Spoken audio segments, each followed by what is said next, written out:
V 레퍼런스가 아까 제가 뭐라 그랬죠? 1.8V가 최소한 돼야 된다라고 했잖아요. 이게 챗 GPT의 한계예요. 분명히 챗 GPT에 물어봤어요. 이 칩의 최소 VREF가 몇이야? 라고 물어봤더니 거기서 뭐라고 했냐면 1.8V라고 했어요. 근데 데이터 시트를 실제로 보니까 2.4예요. 그럼 뭐가 맞냐? 이게 맞는 거예요. 아직 그 인공지능이 제가 보기에는 확실하지 않더라고요. 정보가. 더블 체크를 해야 된다. 하지만 감 잡는 데는 되게 좋으니까 사용을 하시면 좋을 것 같아요. 미니 2.40, 맥스는 VDDA까지 넣을 수 있다라고 돼 있죠. 레퍼런스가. 그럼 VDDA를 가서 보면 어떻게 돼 있어요? 최소한 2.4V를 넣어야 되고 그 다음에 맥스가 3.6V다. 치환해서 이 맥스는 3.6까지 되는구나 라는 걸 알 수가 있어요. 하지만 저희 보드는 3.3에서 동작하고 있다. 맥스 ADC 클럭이 14MHz를 넣어야 된다라는 것도 알 수가 있죠. 다음도 봐볼까요? 우리 제품군은 LQEF48이에요. V 레퍼런스 핀이 따로 빠져 있지 않다라는 것도 데이터 시트를 보면 알 수가 있어요. 100핀짜리에는 VRF, V 레퍼런스 핀이 따로 빠져 있어요. 진짜 데이터 시트처럼 나는 V 레퍼런스를 공급 전압 VDDA는 3.3V로 넣고 얘는 내가 한 2V로 세팅하고 싶어. 외부에서 2V를 넣어서 세팅할 수 있는 구조가 된다라는 거예요. 그런데 우리가 쓰는 칩은 암만 찾아도 그게 없어요. 이 패키지, 우리가 쓰고 있는 LQFP 패키지는 VRF 플러스하고 VRF 마이너스, 우선은 지금 보면 플러스만 얘기하고 있죠. 이 플러스는 VDDA하고 연결이 되어 있어요. VDDA가 3.3V로 되어 있으면 이게 V 레퍼런스하고 그냥 내부적으로 조인이 되어 있다는 거예요. 접점이에요. 무조건 3.3V가 되어지는 구조로 되어 있다라는 거예요. 이런 것들을 여러분들이 데이터 시트를 보고 분석할 수 있으면 좋아요. 근데 어쨌든 여러분들이 수업을 듣는 입장이니까 제가 조사해서 알려드리는 거예요. 하지만 여러분들이 알면 좋다. 그 다음에 V 레퍼런스 마이너스는 뭐냐면 아까 제가 0V라고 했잖아요. 다시 이제 그림으로 와서 여기 0V부터 3.3이라고 했잖아요. 근데 이 0이 마이너스 전압으로도 갈 수 있는 거고 이 0이 아니라 1.0으로도 넣을 수 있다라는 거예요. VREF 마이너스는 데이터 시트를 보면 어디 연결되어 있다? VSSA에 연결이 된다라고 되어 있어요. 그럼 이 VSSA는 어디에 보통 연결이 되어 있냐면은 그냥 그라운드에 연결이 되어 있어요. 그래서 그냥 0V다라는 거예요. 어떻게 보면 되게 쉬운 건데 모르는 용어들이 있을 것 같아서 좀 설명을 드릴게요. VDDA, VSSA가 뭐냐? 전압 표기가 VCC, VDD 플러스 영역이에요. 그 다음에 VEE, VSS에서 요거는 마이너스, 그라운드라고 보면 되는데 왜 이렇게 용어가 다르냐? 그거에 대해서 이렇게 쭉 설명하고 있는 거예요. 좀 쉽게 설명을 드릴게요. 트랜지스터가 두 종류가 있어요. 하나는 VJT, 그리고 하나는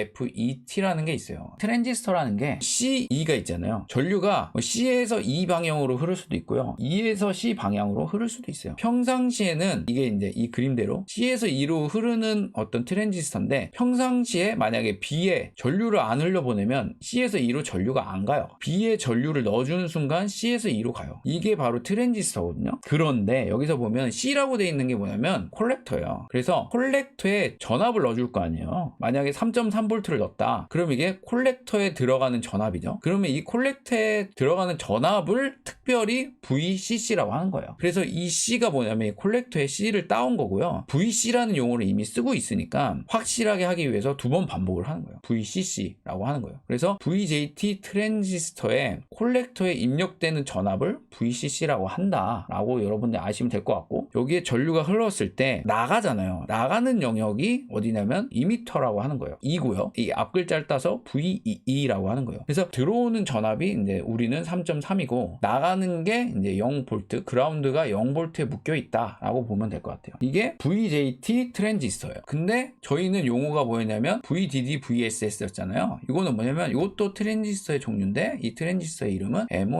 MOSFET예요. 그래서 풀 네임은 요거고요. 근데 얘도 아까랑 구조가 똑같아요. D 있죠? 여기 D에 전류가 공급이 돼요. 반대로도 될 수 있어요. S에서 D로 흐를 수도 있고 D에서 S로 흐를 수도 있어요. D에서 여기로 S로는 평상시에 안 흘러요. 그런데 G라는 영역 있죠. 소스라는 영역에 전류를 넣으면 D에서 S로 흐르게 되는 구조, 이 트랜지스터가 MOSFET예요. D는 드레인이라고 부르고요. 이 드레인 쪽, 뒤쪽에 인가되는 전압을 VDD라고 하는 거예요. 그 다음에 G에 전류가 흘렀을 때 이 전압이 흘러서 나가잖아요. S로. S가 뭐냐면 바로 소스인데요. 소스에 흘러가는 전압이 뭐냐면은 VSS인 거예요. 저희는 뭐냐면 요 용어를 쓴 거고 VDD는 3.3이고 VSS는 0V가 되는 거죠. 그라운드로. 이걸 왜 설명했냐? 로직 패밀리라고 있습니다. 아까 얘기했던 MOSFET 트랜지스터 트랜지스터를 기반으로 해서 어떤 로직을 구현한 디지털 논리 회로를 CMOS라고 해요. 그럼 우리는 COMS 디지털 논리 회로로 구성된 보드인 거예요. 우리가 사용하고 있는 거는. TTL은 뭐냐면은 BJT 트랜지스터로 구성된 논리 회로예요. 옛날에는 이 구분에 따라서 뭐 VCC냐 VDD냐 이런 게 구분이 이제 명확했는데, 결론부터 얘기할게요. 요즘에는 TTL하고 CMOS 이 논리군이 서로 호환이 가능해요. VDD냐 VCC냐 이런 게 별로 중요하지 않다. 그래서 여러분들이 알아야 될 건 뭐냐면, 다시 처음으로 돌아와서 전화 표기할 때 VCC VDD는 플러스를 뜻하고 VEE VSS는 그라운드 마이너스를 뜻한다 라는 거를 알면 됩니다. 실제로 사용할 때 클럭을 세팅을 할 텐데요. 어디 클럭을 쓰느냐, ADC 한번 볼까요? 이쪽으로. 맵이 엄청 복잡한데 이거는 꼼꼼히 한번 봐보시면 될 것 같고, 결국에 여기서 중요한 건 뭐냐면은 프리스케일러가 24168이 있는데 ADC는 14MHz를 넣어야 된다. 그런 거를 이제 보면 돼요, 이런 거. 그래서 우리가 여기 세팅을 할 때 좀 이따 세팅을 할 건데 36을 넣으면 안 되고 14MHz가 되게끔 여기 세팅을 해야 된다라는 거예요. 자, 이제 ADC를 한번 설정을 해볼게요. 이거는 이제 직접 보면서 설명을 드리도록 하겠습니다. 우선 에러가 나고 있었어요. 요거를 우리가 이제 돌릴 때 컴파일 에러가 나고 뭐 경고가 났을 거예요. 그게 원인이 뭐다? 데이터 시트를 봤더니 여기 뭐 이슈가 있대죠. 클럭 이슈가 있다. 이거 우리가 해결해야 돼요. 근데 제가 이걸 무시하고 이제 컴파일 했는데 그래도 돌아가긴 돌아가네요. 하여튼 문제예요. 여기 보면 이거를 18 안 되죠. 12 이걸로도 되고 14로 되면 좋은데, 하여튼 12로 해도 뭐 문제가 없어요. 그래서 이제 저장을 하면 아까 그 오류가 사라집니다. 클럭 문제는 해결을 했죠.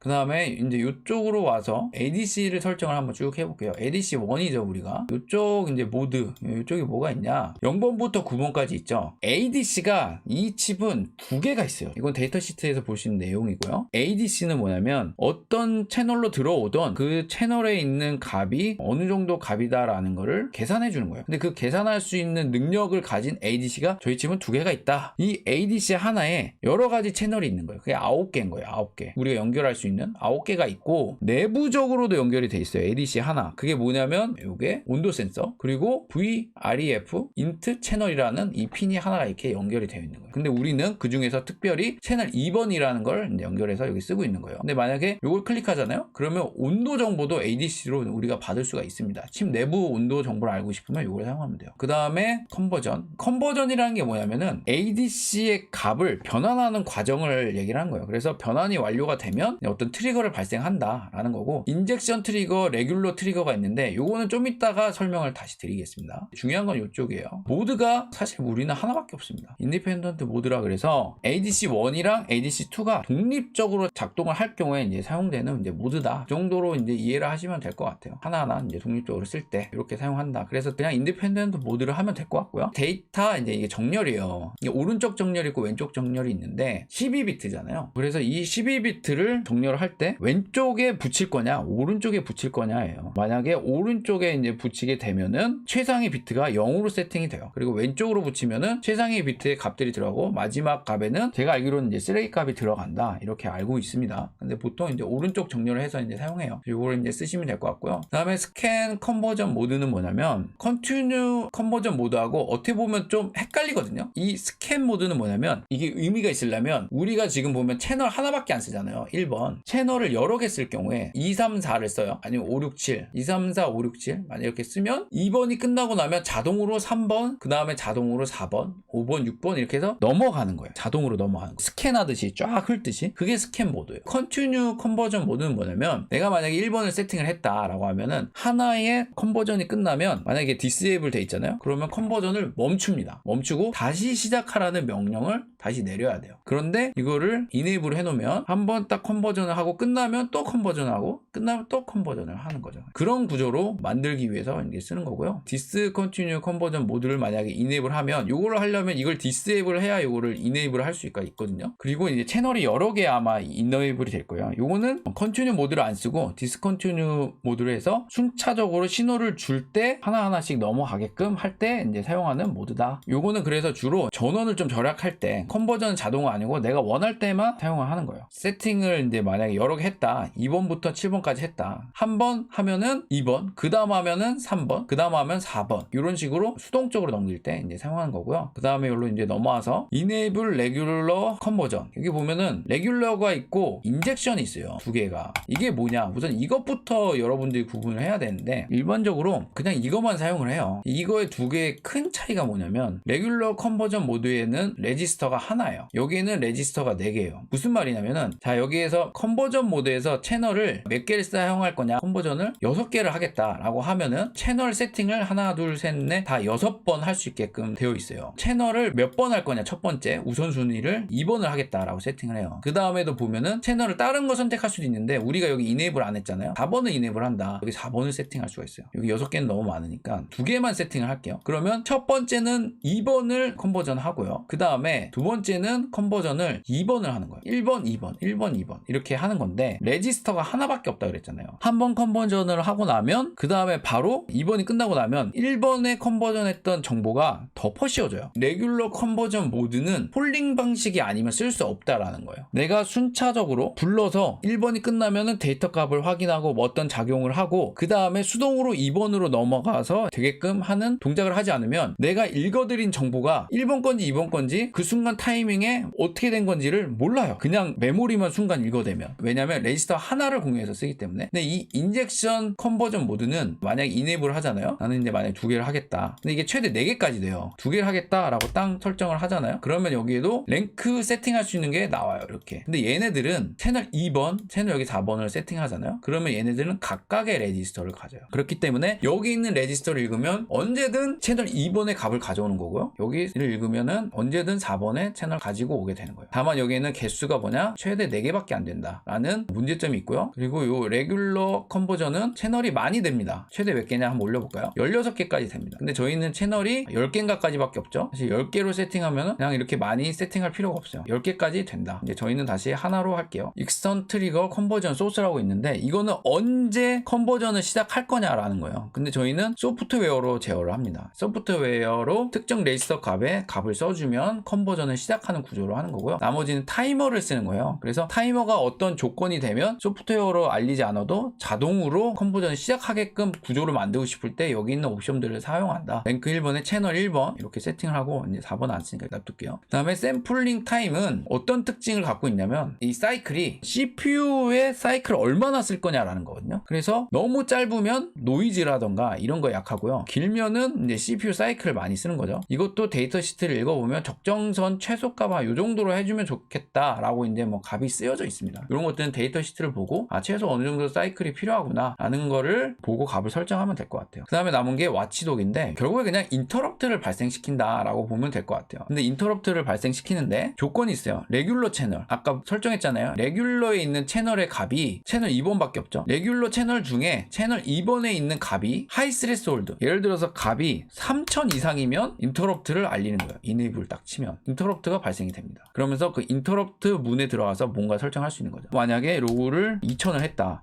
그럼 2000 이하로 떨어지면 ADC 값이 이때도 인터럽트가 발생하는 거예요. 그때 사용하기 위한 거예요. 그래서 싱글 레귤러 채널도 있고요. 올 레귤러 채널도 있어요. 이런 경우에는 어떤 채널이든 상관없이 레귤러에 들어간 채널이면 그냥 다 발생하는 거고 인젝션 채널 있잖아요. 요것도 선택을 할 수가 있어요. 이런 식으로. 그리고 2개 다 조합을 해서 하는 방법도 있고 올로 하는 방법도 있다. 인터럽트를 발생하고 싶다. 그럼 이걸 이네이블 하면 돼요. 컨버전이 다 완료가 되면 인터럽트를 이제 발생시키는 이런 방법이 있고요. 이게 이제 컨버전 쪽이네요. 트리거, 레귤러 트리거 이런 식으로 이제 발생하는 방법이 있죠. 그리고 여기 보면 ADC1과 ADC2의 글로벌 인터럽트 무슨 인터럽트 간에 이제 발생하면 여기 이제 들어오게끔 되는 이제 인터럽트인 듯합니다. 이거는 데이터 시트를 좀 참조를 더 해야 될 것 같은데 제 오늘의 이제 수업에는 인터럽트까지는 제가 안 다루고 있어요. 하지만 이 인터럽트라는 게 여러 종류가 있는데 일반적으로 컨버전이 끝나거나 아니면 어떤 문제가 생기거나 하면 인터럽트가 발생이 돼요. 그럼 어떤 문제입니까? 그것도 제가 이제 살짝 찾아놨는데요. 혹시나 궁금해하실 분이 계실 것 같아서 이런 인터럽트예요.